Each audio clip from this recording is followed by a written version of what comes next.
12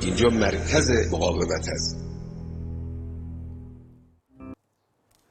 اعوذ باللہ من الشیطان الرجیم بسم اللہ الرحمن الرحیم الحمدللہ رب العالمین۔ ناظرین، ہم دوبارہ آپ کی خدمت میں حاضر ہیں اور آپ کو معلوم ہے کہ اس سیشن کے اندر ہم بعض عقیدتی و سماجی مسائل کو اٹھاتے ہیں کہ جو آج ہمارے معاشرے میں موجود ہیں اور ہمارے جوان اس کے اندر مبتلا ہیں، اور وہ عقیدتی بعض مسائل کے جو کرونا وائرس کی وجہ سے بھی ذہن میں دوبارہ تازہ کیے گئے اور تازہ ہو بھی گئے، ان کو ہم یہاں پر تسلسل سے بیان کر رہے ہیں۔ آج دوبارہ ہم نے انہی شخصیات کو دعوت دی، آغا حسن رضا نقوی صاحب اور آغا سید عباس حسینی صاحب۔ آپ دونوں کو خوش آمدید کہتے ہیں اپنے اس پروگرام کے اندر کہ دوبارہ آپ نے ہمیں وقت دیا۔ آغا عباس، ہم آپ سے اپنے پروگرام کا آغاز کرتے ہیں۔ بات ہماری چل رہی تھی کہ دین کی ضرورت ہے اور عقل اس کو ثابت کرتی ہے۔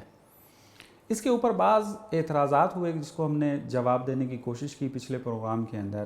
ایک سوال جو رہ جاتا ہے وہ ہے کہ آپ نے دیکھا کہ بہت عرصہ پہلے بہت سارے عقلاء عالم جمع ہوئے اور انہوں نے حقوق بشر کے نام سے ایک اعلامیہ پیش کیا دنیا کے سامنے، اور آج وہی اجرا بھی ہو رہا ہے پوری دنیا کے اندر۔ تو بعض روشن فکر یا ملحدین جو ہیں وہ آ کر اس اعلامیہ کا سہارا لے کر یہ کہتے ہیں کہ جب عقلاء عالم نے بیٹھ کر وہی جزیات کے جو دین دیتا ہے طے کر لی ہیں، تو پھر دین کی کیا ضرورت رہ جاتی ہے آج کل کے دور میں خصوصاً؟ تو اس کا جواب کیا فرمائیں گے آپ؟ بسم اللہ الرحمن الرحیم۔ تمام دیکھنے والوں کی خدمت میں السلام علیکم ورحمۃ اللہ وبرکاتہ۔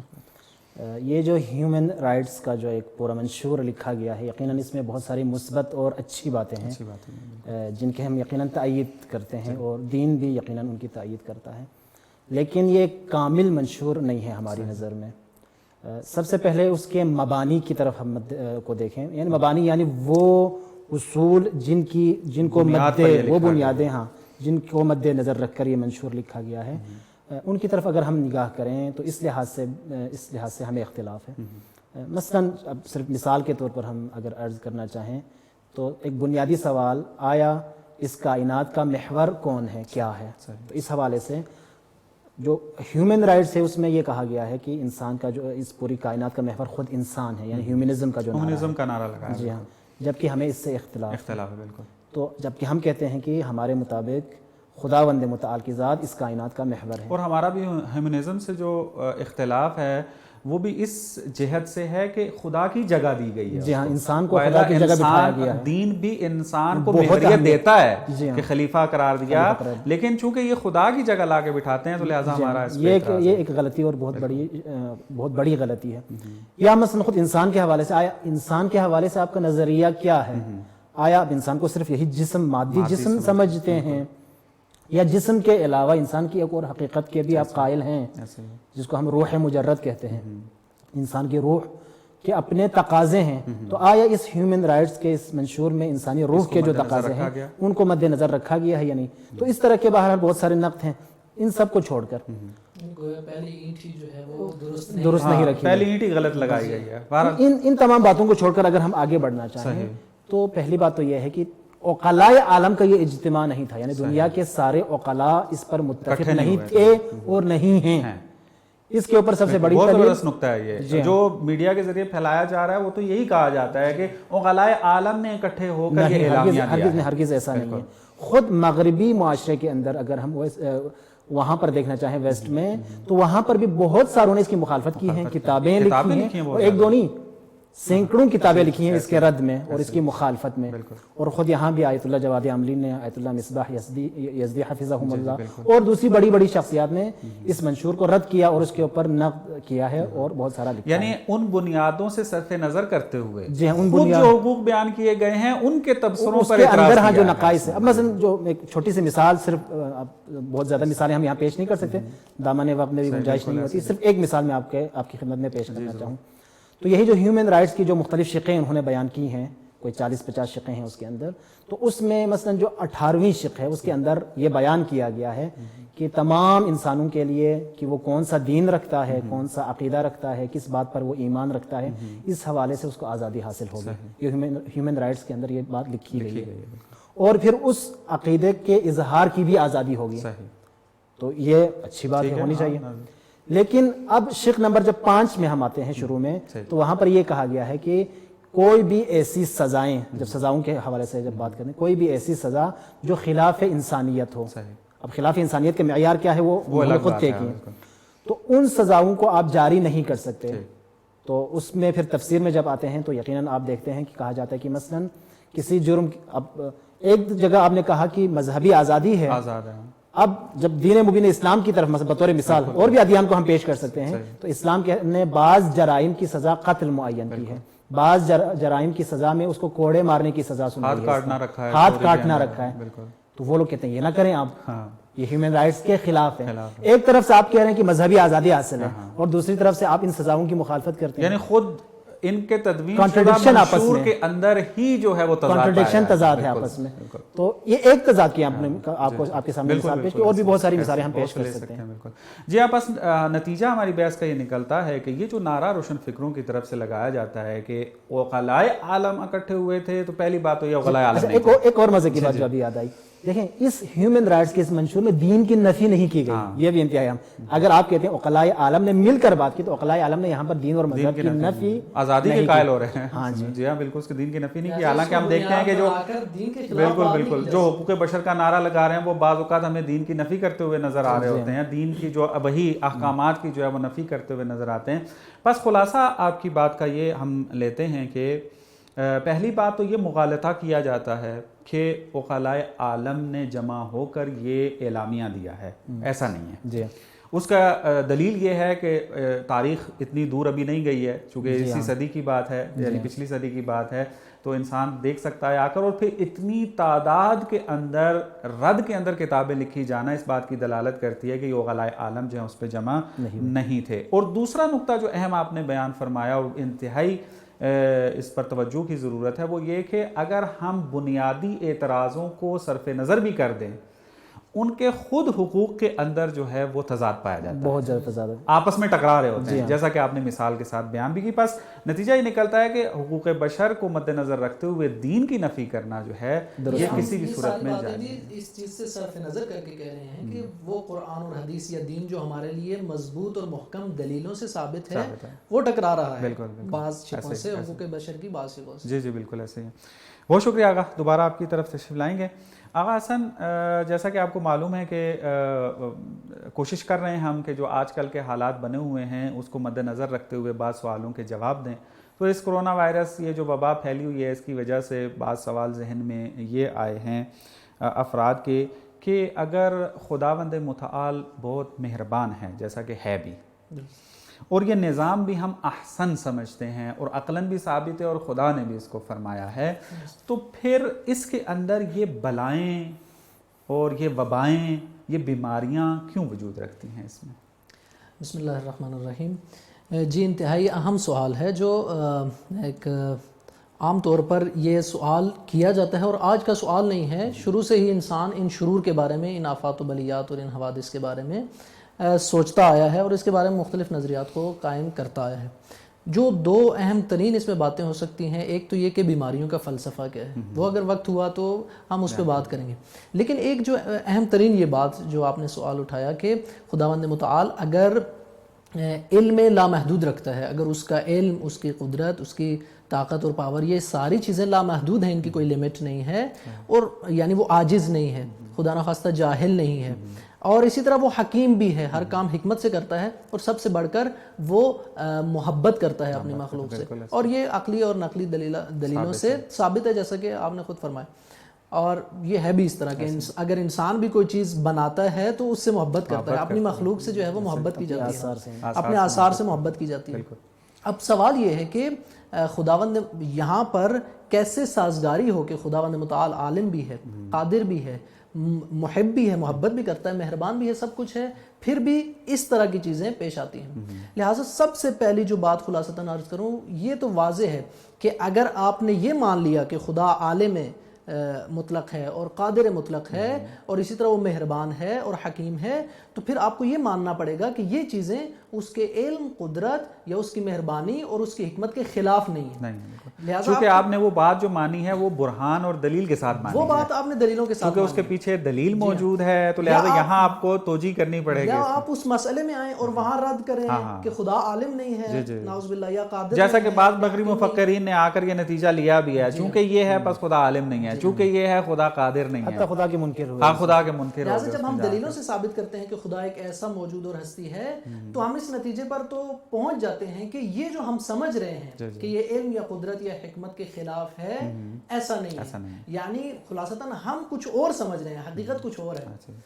اب یہ سوال, جو دوسرا نقطہ, یہ سوال ہوتا ہے کہ کیا خداوند متعال کوئی ایسا جہان خلق نہیں کر سکتا تھا جس میں یہ ہوئی نہ, کوئی چیز نہ ہوتی, زلزلے نہ ہوتے, سیلاب نہ ہوتا, یہ قتل و غارت گری نہ ہوتی, ہم بیمار نہ ہوتے, یہ فقر اور تنگ دستی, سوال ذہن میں آتا ہے ایسے. تو اس کا جواب یہ ہے کہ جی ہاں, خداوند متعال قادر ہے.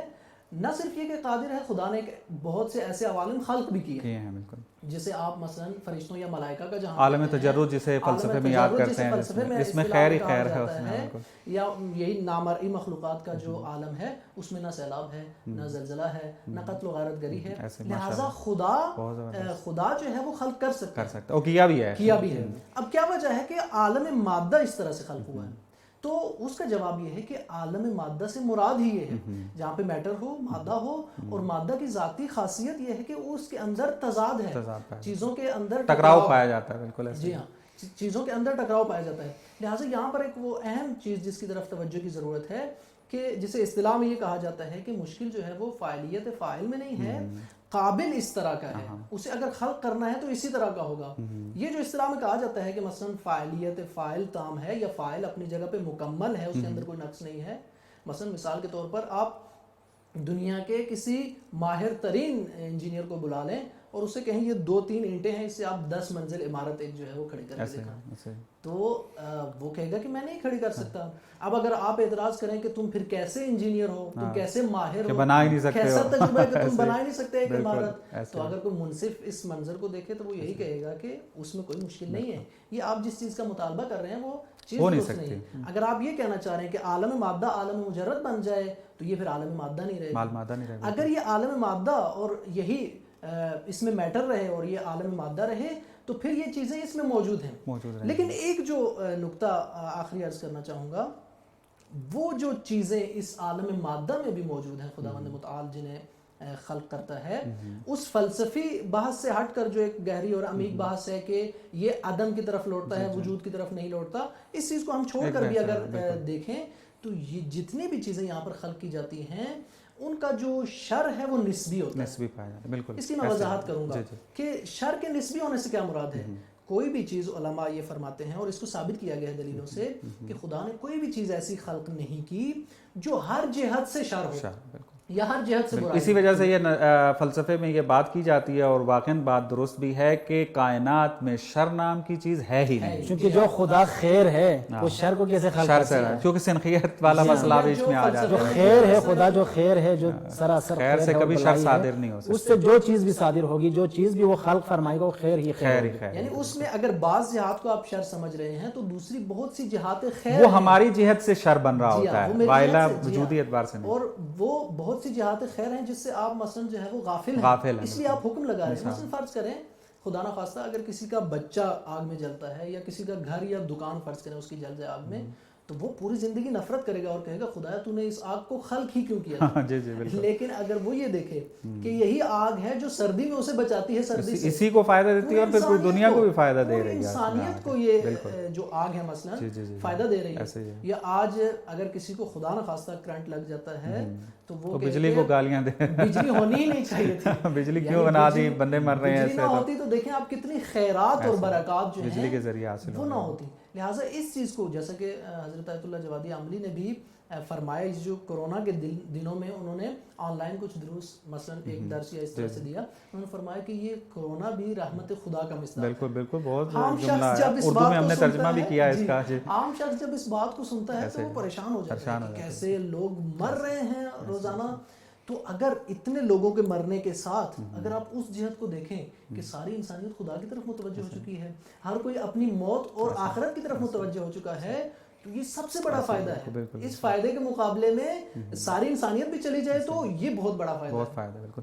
جی ہاں, یہ ہمارے بعد والے سوال کے ساتھ ریلیٹڈ ہو جاتا ہے, آ کر کے بیان کیا جائے گا پھر اس کی حکمتیں کیا اس کے اندر پائی جاتی ہیں. بس آپ کی بات کا خلاصہ یہ نکلتا ہے کہ خداوند متعال جو ہے مہربان بھی ہے, یہ نظام احسن بھی ہے, اور جو یہ بلائیں موجود ہیں یہ ہر جہت سے شر نہیں ہے, یعنی ہم اس کو شر نہیں کہہ سکتے. ہاں, چونکہ یہ بعض اوقات ہمیں نقصان پہنچاتی ہیں, ہماری جہت سے یہ شر کا نام لے لیتے ہیں. ایک بات جسے میں ایڈ کرنا چاہوں گا حضرت کے ساتھ, یہ عالم مادہ ہے اور اس کی یہ چیزیں ہیں جو انسان کو اتنی ترقی دے سکتی ہیں جو دوسرے عوالم نہیں دے سکتے, جن میں سیلاب اور زلزلہ اور قتل نہیں ہے. اسی وجہ سے انسان کو اشرف المخلوقات کہا گیا ہے, یعنی دیکھیں آپ فرشتوں کو نہیں کہا گیا. فرشتوں میں ہے دار ابتلا جو ہے, دار ابتلا سے امتحان آزمائش جو ہے, یعنی فرشتوں میں کوئی خاتم الرسول جیسی شخصیت ہو سکتی ہے یا کوئی سید الشہداء جیسی شخصیت عالم مجردات سے گزر کے نہیں ہو سکتی, اس نے اس عالم مادہ سے گزر کے اس لیے. بالکل, بہت خوبصورت ہے. یعنی واقعی یہی بات ہے کہ ان جہاد کی طرف اگر توجہ ہو جائے تو واقعاً یہ جس طرح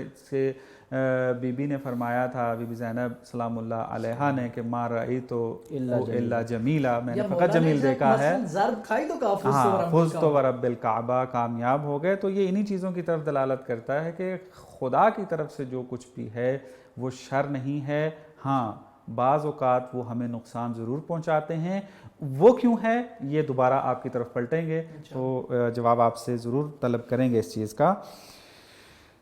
آغا صاحب, ہم اپنی اسی بحث کو جو ہے وہ جاری رکھتے ہیں دین کے حوالے سے جو چل رہی ہے. ایک سوال جو یہ پیش کیا جاتا ہے, یہ بھی بعض اوقات روشن فکروں کی طرف سے ہے کہ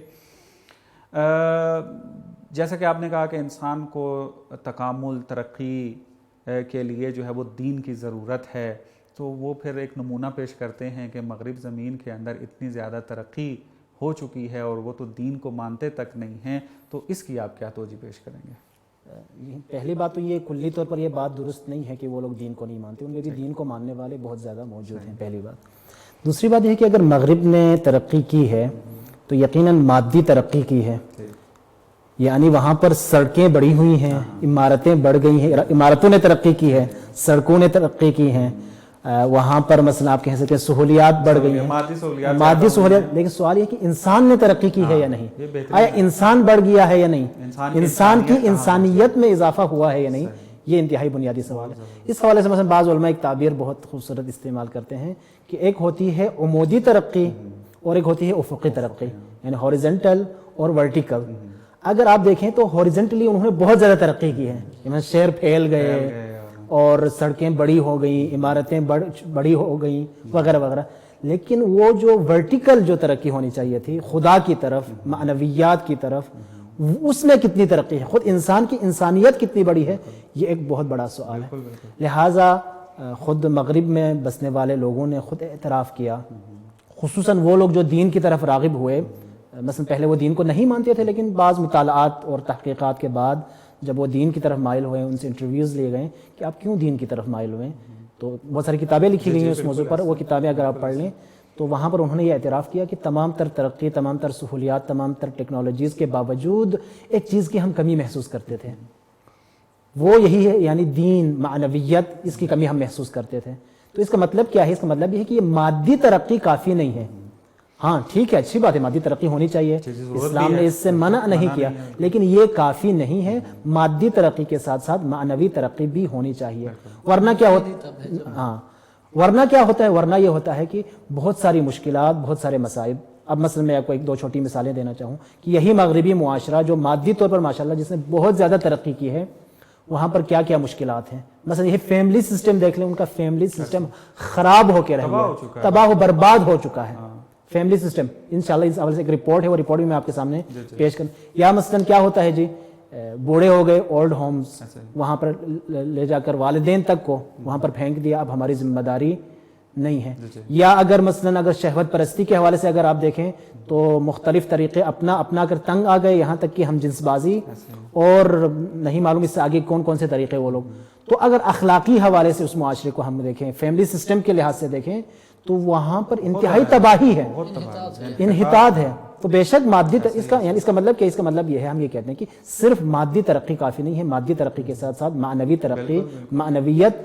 اور اس معنویت کی بحران ہی اس بات کی دلالت آپ دیکھ لیں گے کتنے زیادہ غلط عرفان جو ہیں, عرفان کے نام پہ عرفان کاذب, عرفان کاذب ہوئی ہیں, عرفان کاذب جسے آج کل ہم یاد کر رہے ہیں, چاہے وہ اوشو کی شکل میں ہو یا کسی اور صورت میں ہو, اور لوگوں کا پھر ہجوم لے کر جانا ان جو ہے وہ عرفانوں کی طرف, تو اس بات کی دلالت کرتا ہے کہ واقعا بہت بڑا بحران ہے. اب یہ مثلا میں رپورٹ لوگ تشنا, اب یہ ایک رپورٹ ہے, میں یہ ویب سائٹ ہے انتہائی معتبر IFS institute of family studies کے نام سے, تو انہوں نے جو ورلڈ فیملی میپ انہوں نے رکھا ہے سامنے دنیا کے, جس میں دنیا کی فیملی سسٹم کے حوالے سے انہوں نے بہت زیادہ ریسرچ کے بعد ایک نتیجہ دیا ہے.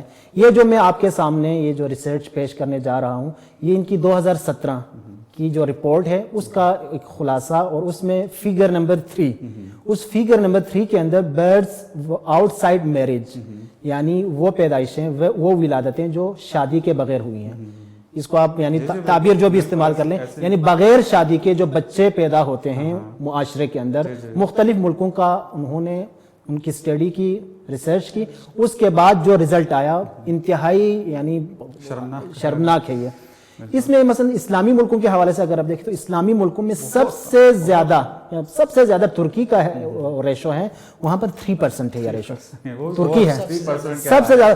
اکثر باقی تمام اسلامی ملکوں میں یعنی نہ ہونے کے برابر ہے, یا 0 پوائنٹ کچھ ہے. یہ اسلامی ملک ہیں جو بچے بغیر شادی کے پیدا ہوتے ہیں, یا آپ دوسرا. جبکہ اگر آپ مغربی معاشرے میں چلے جائیں تو میں بہت تیزی کے ساتھ پڑھتا ہوں, USA 40%, Canada 33%, Mexico 65%, France 57%, Germany 35%, Spain 43%, Sweden 55% اور UK 48%. یہ انہوں نے مطالعہ کیا 1998 سے لے کر 2014 تک کا. یہ اس وقت کی پرسنٹیج ہے. جی ہاں. اب آپ دیکھیں یہ ہم یعنی یہ ان کی اپنی ریسرچ ہے, اور ورلڈ فیملی میپ آپ ابھی بھی گوگل سرچ کر لیں, یہ رپورٹ آ جائے گی, 2017 کی ان کی رپورٹ ہے, آپ پڑھ لیں. تو مادی ترقی آنکھوں کو, ہاں ہماری آنکھوں کو جو ہے متوقع دے, متاثر کر لیں, لیکن اس نظام کے اندر جا کر اگر ہم دیکھنا چاہیں, یہ بہت اچھی چیز ہے, نقطہ ناظرین کو توجہ کرنی چاہیے. ہم دور بیٹھ کر مادی ترقی کو دیکھتے ہوئے یہ محسوس کرتے ہیں کہ یہ انسان بہت ترقی کر گیا ہے, اور پھر وہاں جانے کی بہت زیادہ کوششیں کر رہے ہوتے ہیں کہ ہم جنت میں چلے جائیں, ہم فلانا. لیکن جب انسان اس نظام میں جاتا ہے تو اس کو پتہ چلتا ہے کس وحشی نظام. اب اس کی وہی ایک چھوٹی سی مثال آپ سب نے دیکھا کہ جب یہ کورونا کا مسئلہ ہوا تو امریکہ میں بہت سارے لوگ اسلحہ خریدنے لگے. کیوں خریدنے لگے؟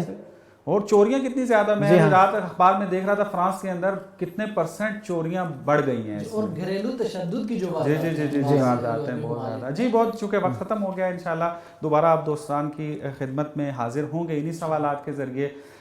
ہمارے وہ سوال تشنا بھی رہ گیا کہ ہم اس پر بحث کرتے کہ یہ بلاؤں کا فلسفہ اور حکمت کیا ہے, خداوند متعال نے کیوں رکھی ہوئی ہیں اس کائنات کے اندر, کہ بہت بنیادی سوال ہے کہ حتماً ہم اس سوال کا جواب دیں گے اپنے اگلے پروگرام کے اندر. ہمارے اس پروگرام کا وقت جو ہے وہ ختم ہو گیا. انشاءاللہ دوبارہ آپ کی خدمت میں حاضر ہوں گے انہی سوالات کے ساتھ اگلے پروگرام میں. لیکن ابھی آپ ہمارے ساتھ رہیے گا. ابھی آپ کو ایک کلپ جو ہے وہ دکھایا جائے گا ولی امر مسلمین کا, کہ جس میں رہبر معظم اسی بات کی طرف توجہ دلا رہے ہیں کہ یہ جو بعض اوقات